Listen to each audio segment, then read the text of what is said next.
Okay, Kay Brooklyn said, welcome, Gary. Hey, Kate Brooklyn, what's happening? Hey, Gary, thank you so much again for this impromptu interview. I just wanted to make sure I got you on because of everything that's going on with the mural, and we're going to talk about your contribution to the mural. And but before that, let's start back years ago, you and I, because it takes us to the point where we are now. So, guys, just a little bit of history, real quick.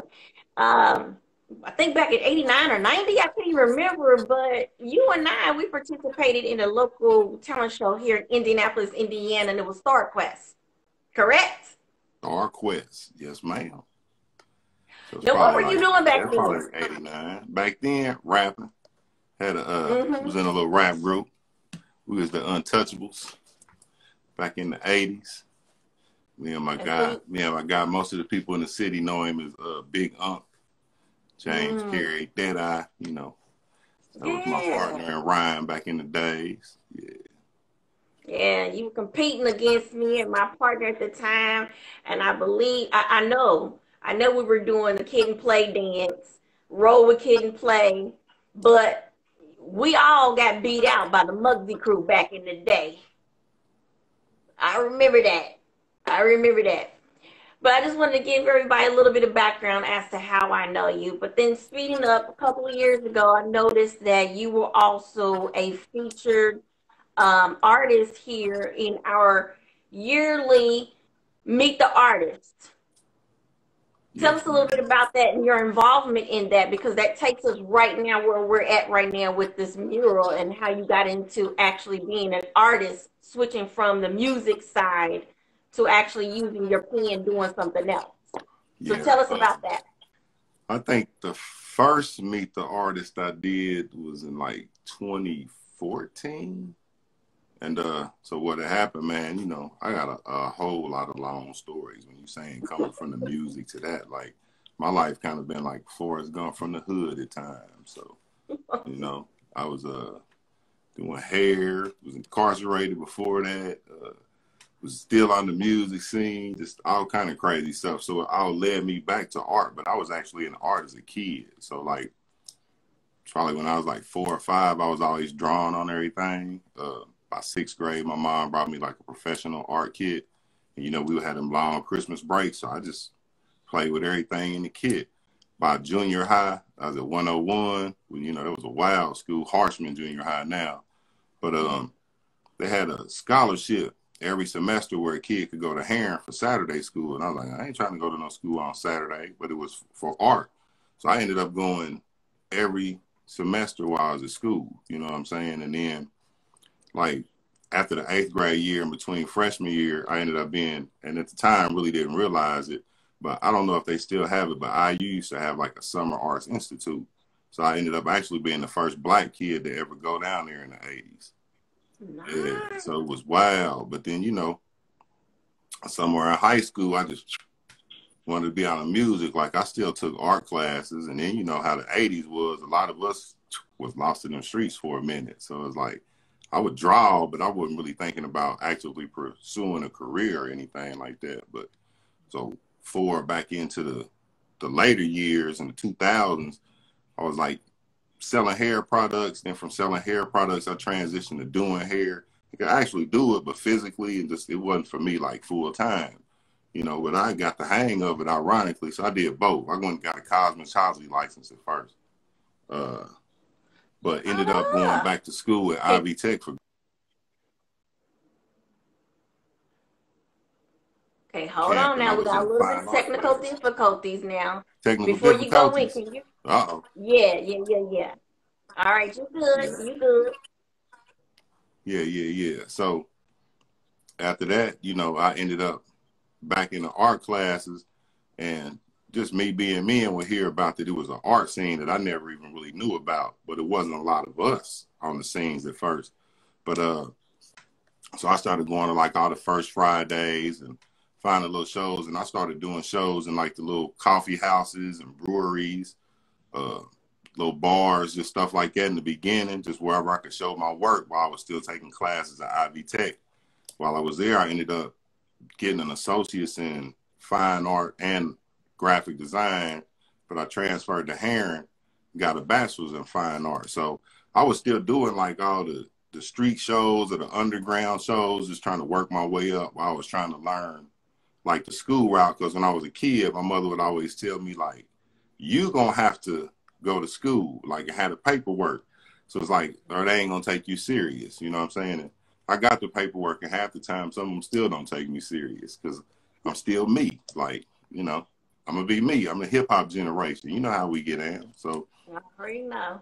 yeah, but with the Meet the Artist, so a connection there is. So the first one was 2014. Then I did another one, the 30th anniversary a few years ago. But one of my mentors is Tony Radford, who runs Meet the Artist, like the main curator. So I've been working with him and another group, him and Bruce Armstrong. So my studio is over there with them. We 3001 New Jersey. But they kind of like, you know, mentor us. You listen to them. Like father figures, always giving good knowledge. So now it led to, you know, my confidence built or just my connections. So now I'm curating a show at the library right now. So I got a show called Hip Hop Anthology Volume 1. So I include myself as 19 artists. So it runs from the 31st of July to the 31st of this month. You know what I'm saying? So everybody's authentically inspired or influenced by hip hop. Film, fashion, culture, politics, you know what I'm saying? The voice of the underdog. Yeah. So we make it moves. Yeah. So is that what, tell everyone what Meet the Artist is from an artist standpoint. So from an artist standpoint, especially in the city of Indianapolis, so Meet the Artist is now, I believe, going on its 32nd or maybe 33rd year next year. But it's the major show for Black artists in the city. So, you know, it's everybody's hand selected every year. You really won't see the same artist over and over again. They'll always select a new crop of artists. The opening reception is, and see, I don't know how it will work with Corbett now, but the opening reception is usually like standing room only. Everybody shoulder to shoulder. They have musical performances, awards presentations, fashion show. The fashion show usually ends it, and that's like off the chain because you'll see people's kids in there, everything. So in that aspect, it almost reminds you of how John Clayton and Gino used to have the Studio 54s jumping back in the days. You know, everybody want to come out, so people be nice, and you know, it's always great to see a group of Black people, you know, shine and everybody getting along. So, but you'll always see some new artwork or some artwork from some artists that have been in the city, or sometimes they even import other artists from everywhere else, but it's always artists of color. So that's in February. So like Black History Month, you know, it's all highlighted. So it's just a big celebration for us on the art tip. So it's definitely an honor for any artist that's in it. Yeah. And see I have went to Meet the Artist a few times, especially back around 2008, 2009. And it is something that it's a must support every year in February, like you said. Then times went by. I picked up going back again in 2018, and I think that's the year that I seen you. Is it 2018 or 2019 when I it's seen 2018. So I think that is the 30th anniversary I did. So that was the one right there. And it had like all the artists that have been there throughout the years featured there. Now I'll be back again next year. And granted to how things go, because, you know, Indianapolis is supposed to have the All-Star game next year. Well, so we slated for that. We don't know how it's going to go, though. You know what I'm saying? So if it goes right, it's all going to be, I'm sure, tied in. And you know what I'm saying? Maybe the NBA and the NBA Village will expand to Meet the Artists, celebrate the art, you know. And meet the Artist, just for those who are just joining, it's actually, again, it's a yearly showcasing of artistry, Black artistry, and it doesn't necessarily mean art as in physical painting. You could do a whole lot of different things. You sometimes have artists, you sometimes have authors there, designers there, but because you've been so into it, tell a little bit again more about the benefit of Meet the Artist when you're showcasing your talents? I mean, well, you know, the one major benefit is it's a long running show, you know what I'm saying? And it's put on by the African American Committee at the library. So it almost becomes historic in a sense. So just like you said, since it's at the library, there are authors tied in, and the show's gotten like bigger over the years, you know. So that would be one, like, if I could get you on to talk to Tony, like he could really, really give you the history, because like even for myself, I was unaware about Meet the Artist, you know, because I was too. you're doing different paths. And when I found out, and I was like, whoa, is this deep in the game? You know, so it makes me just research. And then for me, it's like I get to meet other artists in the city, you know. So that's how it's, like I said, as time goes on, like I've been at it now, I think for like shit, 8 to 12 years, like consistently, like going back to school and still being like trying to find out about how the art business works, or, you know, how the gallery scene works and how the underground shows work. It's like I've been studying all this. Like if I'm gonna take it in, it's like I took it in, like that's my passion, or I feel like it's my purpose. So for me, Meet the Artist is like, it's always an enlightening. It's like a party, you know what I'm saying? It's a culturally rich experience for us. And a lot of people need to realize that like art is not just an investment, you know what I'm saying, or like a luxury. It's actually like a piece of preserving history, you know what I'm saying? So especially from our standpoint, like I go back and look at artists like Ramir Bearden, which a lot of us might not know about, but he's like the father of collage work. So like everybody that did collage really got it from him. You know, these are Harlem Renaissance cats. And you know, like so Jacob Lawrence was the Great Migration series. You know, so these are still from the Harlem Renaissance. And then like for me tying in like Good Times, you know, J.J. Evans. Oh When people would yes. ask me, that's me and the Bucket Hats, part B-boy and part J.J. Evans. But when I was in school, one of my professors was like, hey, I liked your real answer when they was asking who's your influence. He said, but J.J. Evans didn't paint them pictures. So who did? So that's your goal, is you got to find out before the next class. So, you know what I'm saying? I went through and it was Ernie Barnes. So it's like my whole life, Ernie Barnes and really like the comic books. So Stan Lee and Jack Kirby, like these are my influences, because my big cousins gave me the comic books and they would sit around drawing. So it's like, you want to be like your big cousins, you know what I mean? And it's like, that's just what I always kept doing. So for me, Meet the Artist is just like, man, I just love it. Even when I'm not in it, you know what I'm saying? I get to see the other new artists and meet them or see what the people that I know have done. Like, you know what I'm saying? So it's always just interesting. And then like when you say you bring in the performance, like you're going to get a musical group or the fashion shows, A comedian. a comedian or a host. You know, the host could be anybody sometimes, you know, and then you might even have some of the people selling food. And then later on, see, some people only come to the big gala, but they need to come back. And sometimes they'll have like a show like the First Friday show or something like that. And then some of the artists and different vendors will be back in there as well. So that, you know, they can purchase some of the works or meet the artist again when it's not crowded, not to capacity. So, I mean, it's just a culturally rich experience, you know what I'm saying? Especially for us as Black people. That's how I look at Meet the Artist, you know. So if somebody hasn't experienced it, they should at least experience it once in their life. You know, people bring their kids. You got people like our grandparents' age is there. So it's just like, I mean, it's great. You know, you might see some people you ain't seen for years. It's, like you said, us. We bumped in social Right. media, and I remember you was like, hey, you remember me from Star Quest? I'm like, girl, you Yeah. back. Like, you know what I mean? So it's like, to me, it's good, like, to still get that interaction with real people. You know, I'm kind of like I be by myself a lot, but I'm a still for my people type of guy. You know what I mean? And tell us, how did that actually, because here's another thing that's been going on since COVID, with Indianapolis experiencing, just like with some other cities, we had some riots downtown, and you were invited to another opportunity to showcase your work. So tell us about that. I mean, you know, for me, I look at a lot of that stuff just like the gift and the curse. And like when a lot of people was rioting, like, man, I'm not going to go down there front lines because that ain't me. I already know like what can happen. You know what I'm saying?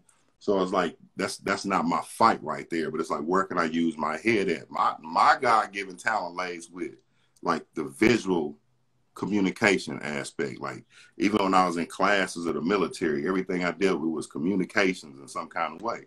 So it's like when I got the opportunity to do one of the murals, so it was almost like, it's ironic if the kids wouldn't, the kids or the protesters or whoever the other people were, perpetrators that was busting out the windows, when they boarded it up, and it actually gave a lot of Black artists the opportunity to do the artwork, was amazing in this city in itself. You know what I'm saying? Because I mean, I got a love-hate relationship. It's like, it's where we from. Like, I'm American made, I'm Indiana made, but we know the history of both. You know what I'm saying? So to see Black artists as a whole, like not just one or two of us at the same time, but like over 20 of us get to do these opportunities twice, and it's not just a Black sponsored event.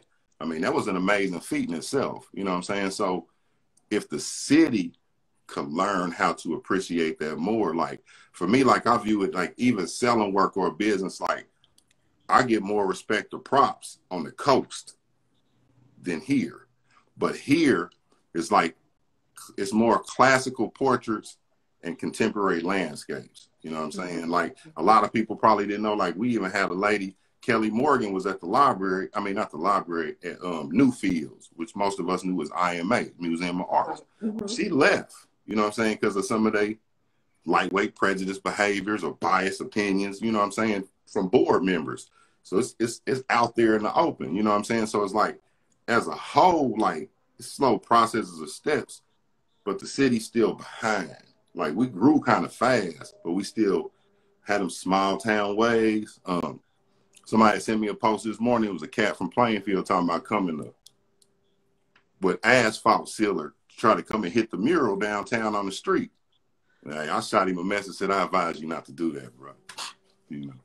But and see, we're gonna get to that real quick. But let me ask you, with everything going on in Indianapolis, you just touched on it. Do you feel like there is an outlet for artists such as yourself? Because I didn't think Indianapolis was really an art city. No, we're not there yet. We're really more of a 9-to-5 sports town. You know what I'm saying? Amateur to pro. So we're really not there on the art level. That there are collectors here. There are artists that make over 6 figures a year here in the city, but a lot of the artists that do move more work on the coast or in other areas.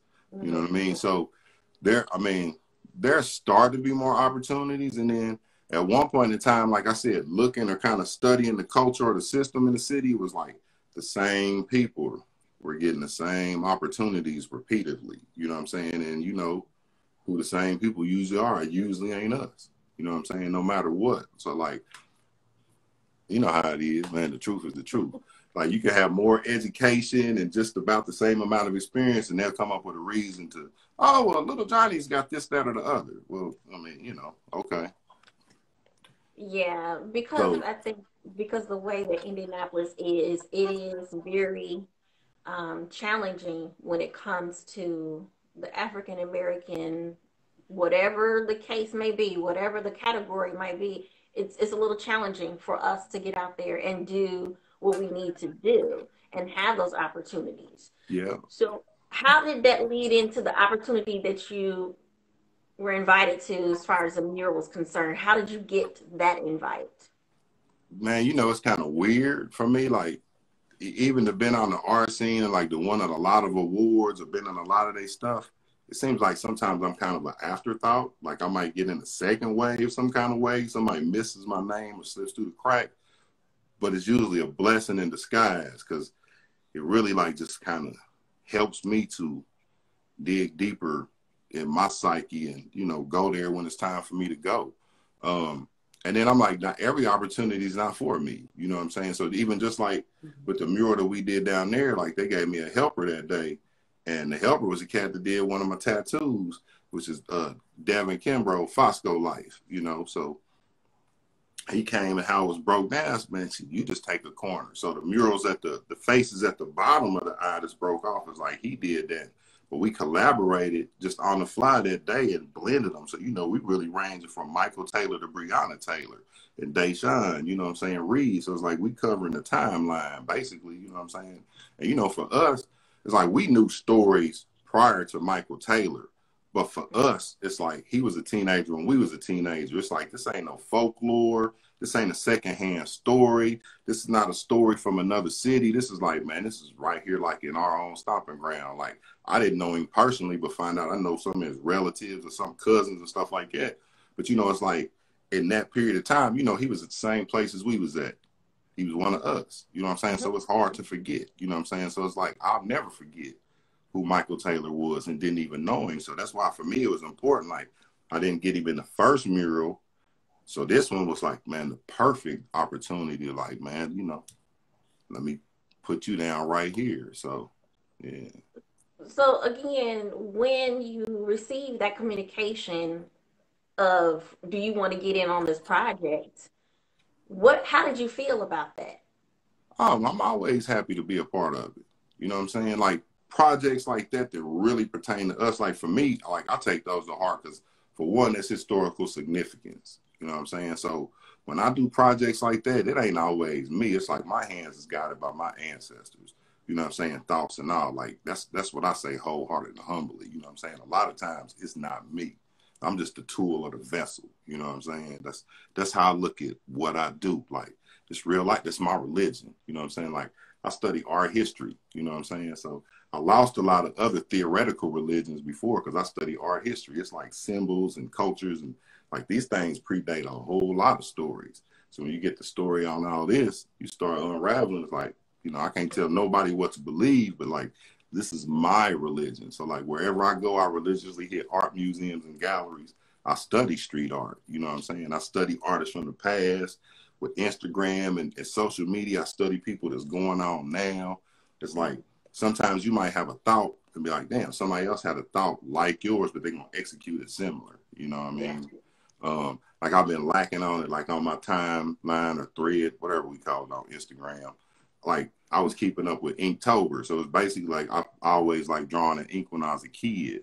So they'll give you an assignment like every week right now. It's usually all of October, but they've been doing it every week. They got an assignment. So you can look at artists, not just locally or nationally, but internationally. And everybody's put in on these projects. So then you start finding out about other artists internationally. You can follow them or keep up with them. You know, so I interact with artists from like overseas that I've never met in person. That's one of the good benefits with social media. You Yeah. can reach out just with a text or message, and you can be joined into a community of your interests real quick.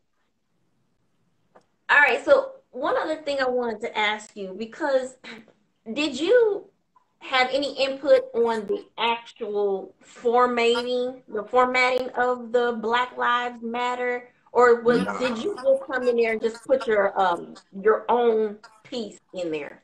So Were it's you assigned? another artist, local artist, Israel. Why am I drawing a blank on his last name right now? But Israel laid out the whole Black Lives Matter.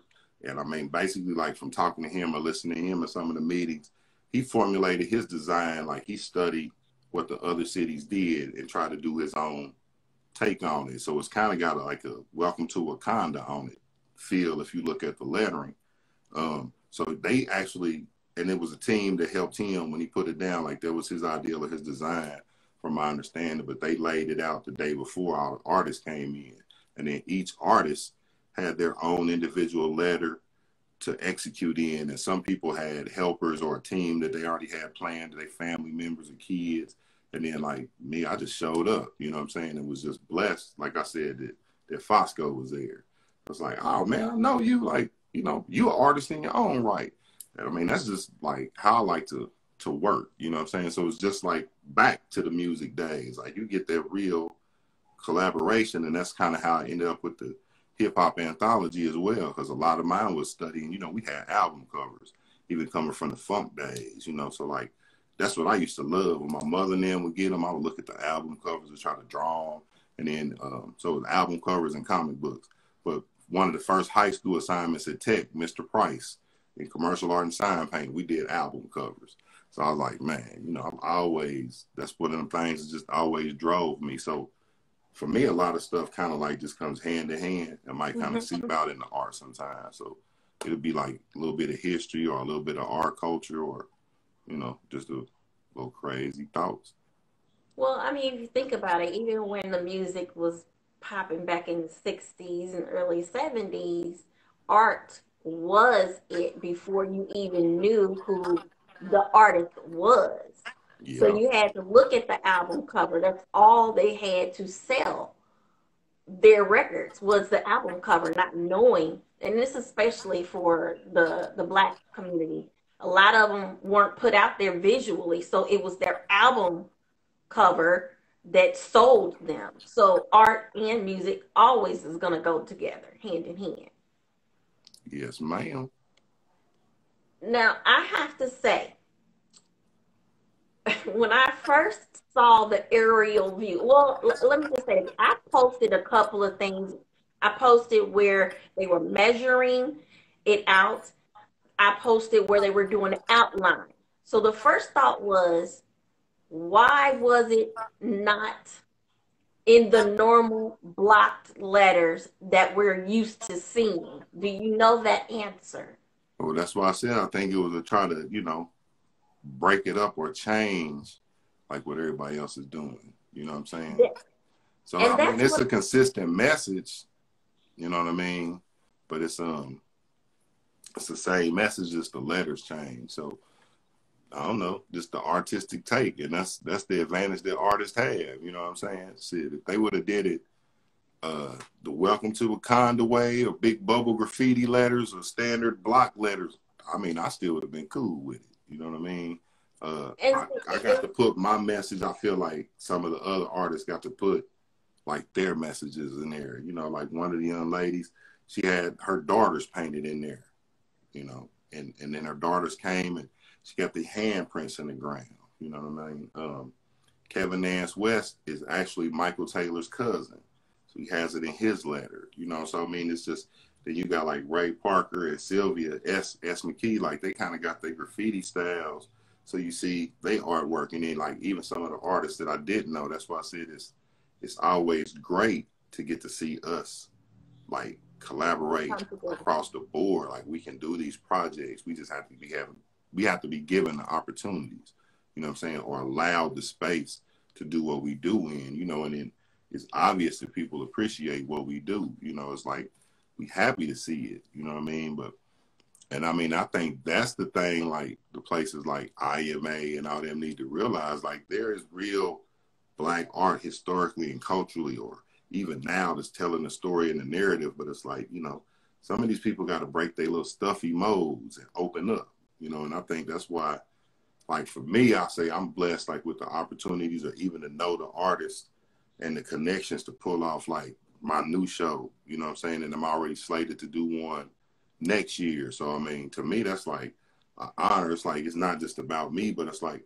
I get to help build the culture and try to break the standard mode of the city, you know? And it's like, now there are some other institutions or organizations around the city and like, you know, they actually mess with me, you know what I mean? So it's like, I still deal with the Arts Council, like the Harrison Center, but like Arts for Learning. So I've been working with the educational side of it. okay. The Arts Commission. So it's some, you know, agencies and areas that are, I mean, they still here to help us, but we don't always know about all this stuff. So it's like finding ways to get like opportunities into our community. Like we don't always look in the same places or the same setups that they might, you know what I mean? And you know, it's just about, if you're passionate about something, you're going to take that time to do your research Yep. and find those opportunities. And so going back to the visual aspects of it, I've had a lot of people give me some feedback. Why?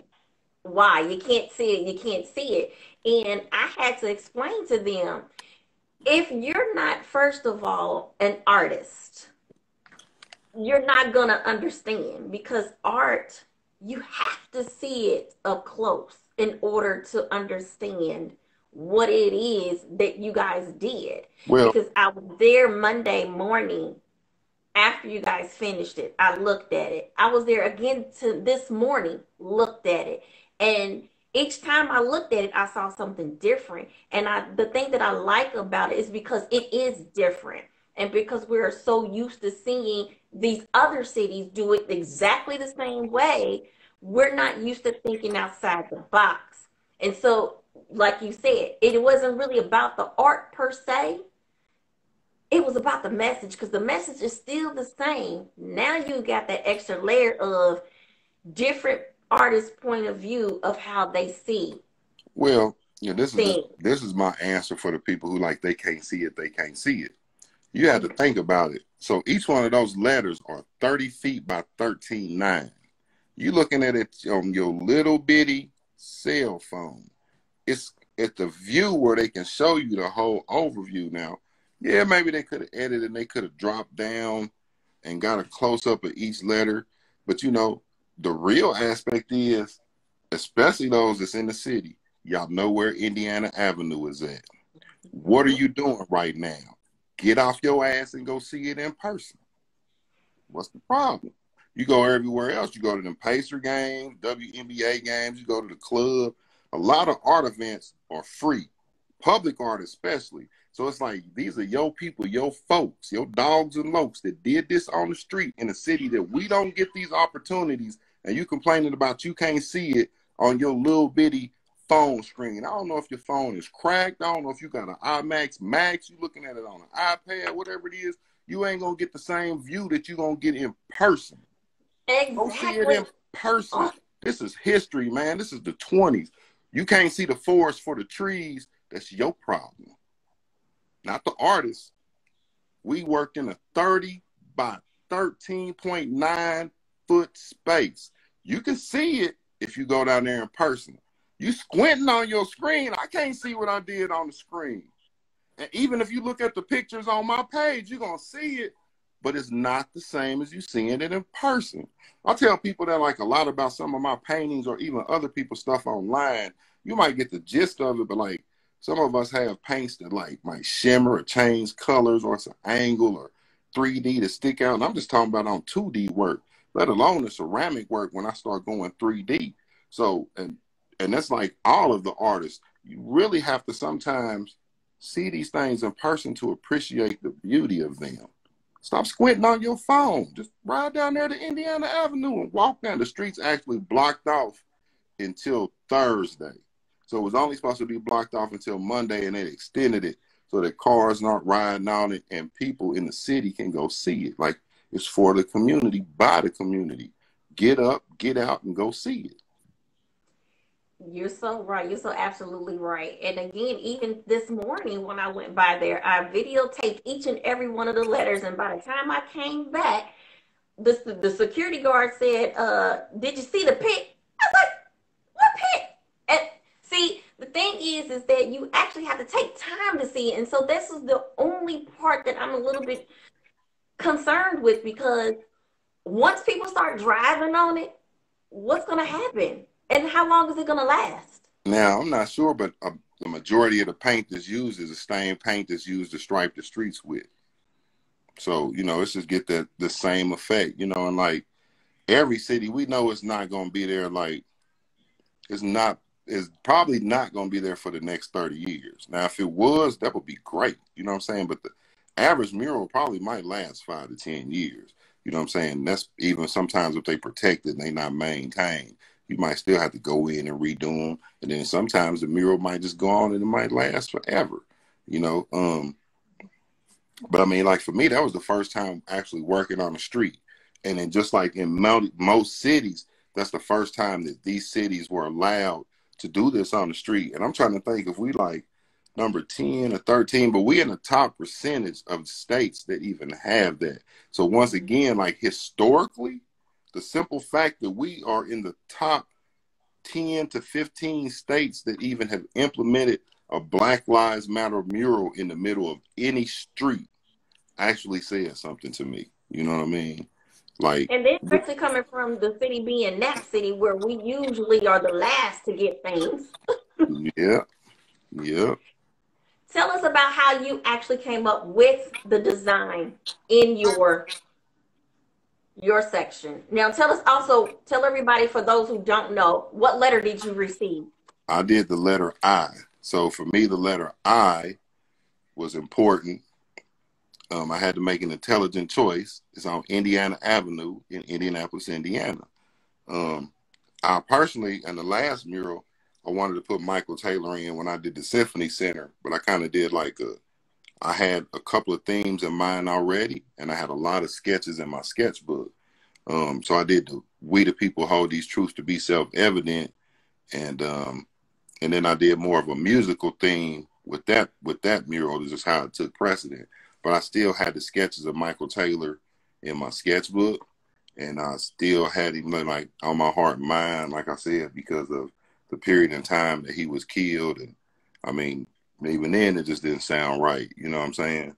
So for me, the part of my design basically just centered around Michael Taylor up there at the top. And then the color scheme, like Fosco and I both, like I said, collaborated on how we was going to do the colors or work portraits in. And then when I got to the little girl, we were just flipping through my sketchbook. And I didn't want to necessarily replicate the same thing that I did on the other mural. We flipped that. He was like, man, do that little girl right there. So the little girl came in a pose, you know, with her fist raised, but it kind of got a 3D angle. And then we both kind of played with all of that in there, and like the shadows, and just trying to make the colors blend. So it really just was kind of like a fun freestyle, just based off of this is who I'm going to do and this is who I'm going to do. And then we'll meet in the middle and just made it happen, you know. Organic, like to me, organic things always seem to work the best. Like, you know. Off the head, and you don't have to do any planning, and it's just you come straight from the heart or the mind or both. Yeah.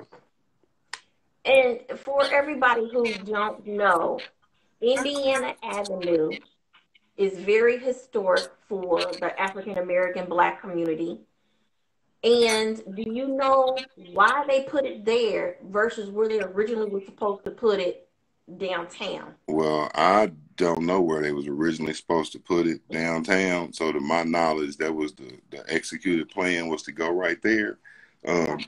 The historical significance is, even though Indiana Avenue is basically corporate now, and it's not as black as it used to be. I mean, that was one of the key black settlements or immigrants at all. So, you know, at one point in time, and it was not just locally, but like nationally, like you had a lot of national artists come to the Avenue in the jazz days and the jazz era to help put that on the map. There's a lady, Alita Hodges, I had the pleasure of meeting here in the city, wrote a book about the Avenue. Check it out. You know, I believe her father may have played with a lot of the artists. With somebody in her family, I believe. I can't think like off the top of my head, but she chronologizes and documents a lot of the history from the musicians on the Avenue. And then there's other books, you know, that are here. So just like a lot of us, like I grew up on the east side, so West Montgomery Park, we always knew like about West Montgomery, but I mean, West Montgomery was major, you know what I mean? And he's from our city and in that same areas, you know what I'm saying? So the Avenue was popping, you know. Now I'm sure it was a lot of bodies and stuff in the canal when they had to redo it too, because the eras that it went through. But at one point in time, and I mean, Madam C.J. Walker set up shop. I mean, out of all the places in the country, she set up shop on Indiana Avenue. So that says a lot for that period of time, you know what I'm saying? And for the mural to be basically adjacent or like starting right at the Walker's parking lot and running in front of the Indianapolis Urban League, that's the significance of the location, in my opinion. So it may not necessarily serve as what it means today by like all the businesses along there, but the historical significance of that and the context of where it's at. And I mean, just thinking like all the ancestors or historical markers or buildings that have been destroyed or bulldozed over there that will never get markers that they were there. You know what I'm saying? So for me, like I said, I start thinking ancestrally on a lot of things. Like I grew up in the house with my grandparents as well. So a lot of history, when people start telling us I don't think about it. Now, if it happened in my lifetime or I could verbally hear it from a family member, it's kind of hard for me to forget it. You know what I mean? So, so for me in that context, it's like, yeah, I would have loved to see it in the middle of 38th Street. But logistically and realistically, that's not the spot for that. You know what I'm saying? But I mean, downtown, yeah, it's like we could have put it on the Circle, but no, those bricks are historic. You know what I mean? Or they got it running around there. So it's like, but to put it on the Avenue, I mean, it worked. You know, the concrete probably could have been repaved or whatever before we got down, but I worked my design around all that. You know what I mean? So for me, it still serves to represent the hustle and bustle that went down in that street, no matter what area it was. So, I mean, I don't know where the original location was, but at the end of the day, I'm cool with it being on the Avenue. You know. You mentioned a little bit about it earlier. You guys got some kind of not so great responses. I mean, you know, you hear that everywhere, and I don't know who it was. Somebody sent me something about a guy. You know, he made a post like he got some dude in Plainfield. You know, I just tapped his DM because he got his page kind of blocked off now. And said, I don't know if you really did it or somebody just trying to make you look like a racist asshole, but I advise you not to come nowhere near that artwork. I'm one of the artists. I ain't got a response. You know what I'm saying? Well, I have to tell you, when I was down there, just the day that they were doing the outline, it was about to be some issues. It was somebody that was out there that wasn't happy with it, which is okay. Yeah. That's everybody's right. But I'm like, this is how I already. look at it. This is how I look at it right now. And I'm going to just be realistic. They can be unhappy all they want. My ancestors, my grandparents might have died unhappy with the way America was. I'll be damned if you treat me the same way you treated them. It's a new America, baby. That's what it is. Get used to it. They got to deal with it. That's it. Like they tell us, get over it. It's time for you to get over it. We hear we ain't going nowhere. They got all the Trump rhetoric going on. It's like, man, it's intelligence is all it takes. People get to the polls and vote. But I'll be telling us, like, and some people like, it don't matter to us. It don't matter. It'll matter when we start putting our own in offices, like locally. Then you can grow nationally. That's why they feel like they can do and say whatever they want half the time. We really got the power. You know, a lot of us are just stuck in our ways. It don't matter. But I'll be talking to a lot of y'all kids, and I hope they be paying attention. I'm going to just keep it 1,000 with you. White, black, brown, or indifferent. I want to see them change because some changes happened in my lifetime. I never thought we'd see an Obama. And even though they blackballed him and he messed up and did some crazy stuff, Kwame Kilpatrick, when he got in Detroit, I mean, that meant something to me. You know, dude was like in his 30s. We like in our 20s. That meant something. You know, we made it in. So it's like, they get in and they do shady stuff and they might not get booted out the same way, but you know, it's really rather to have like honorable people around the board, period, get in. But it's like, if we start supporting our own, we can make changes at the polls and the offices. You know what I'm saying? Slide somebody in. We all know an honorable man or woman somewhere in this city that can do what some of these other people are doing. You know what I'm saying? And that's what's wrong. You look at like presidents, people focus on that, and I'm like, yeah, it's a charade show, and you know, we'll like or not like somebody who's in office, whether we voted for them or not. But it's really them senators and representatives that stuck in their ways for real that ain't gone nowhere. You know what I'm saying? 8-year terms, 10-year, 20-year terms. They done a life cycle. Like, y'all got to go. And that's why people feel like they can do that crazy stuff. You talking about life cycles. Well, what about the judges? A lot of people think about the judges should also get a cycle and not a life. Yeah, well, they vote on judges, though. They don't get a life. People just don't pay attention sometimes at the polls. They voting on judges. I learned that back in the courtroom 20 days. You know, all the hustlers on the streets know. When the old cat hit me, you know, they coming up for re-election. Really? Let me go vote them out. Hey, man, we got to go vote. And I seen a few of them go. You talking about the local judges? Because I was talking about, I'm talking about the Supreme Court judges. Mm-hmm. You know, they get appointed by presidents. So that's like a whole. That's a whole different ball game. That's a whole different ball game, and then they play games on that. But like I said, that all goes back to them other politicians that support that. You get rid of the senators and the representatives, the shady, you know, governors and mayors, city council seats. There's a lot of seats people can go after. You know what I'm saying?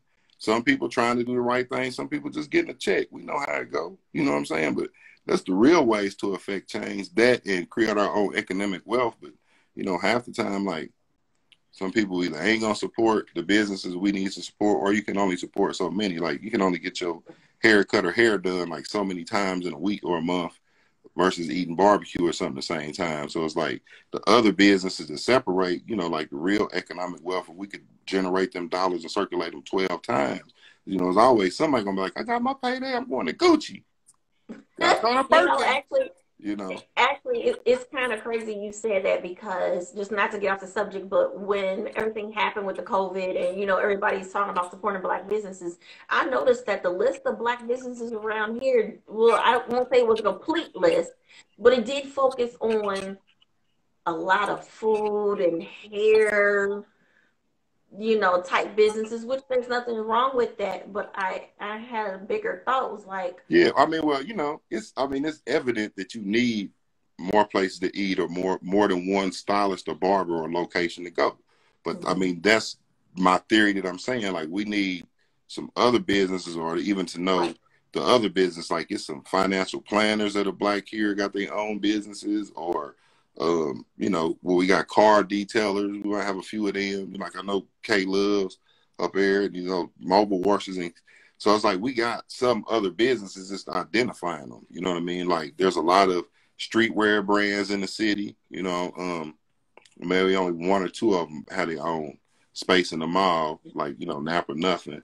But then some of us are in like our own little private studios. But then that's a whole nother game, because there's not a mecca or a specific place where there are a lot of Black artists or Black businesses or Black culture in the city of Indianapolis.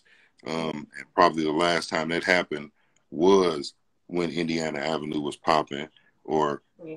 many segments, you know, 38th Street or Howville here or there, in a certain amount of times, or somewhere around the city. But it's like, you know, generally, like you said, it's always going to be a beauty shop, a barber shop, barbecue, or something like that. So it's like, where else can I spend my money? So I feel you on that one. So just like to So let me circulate it.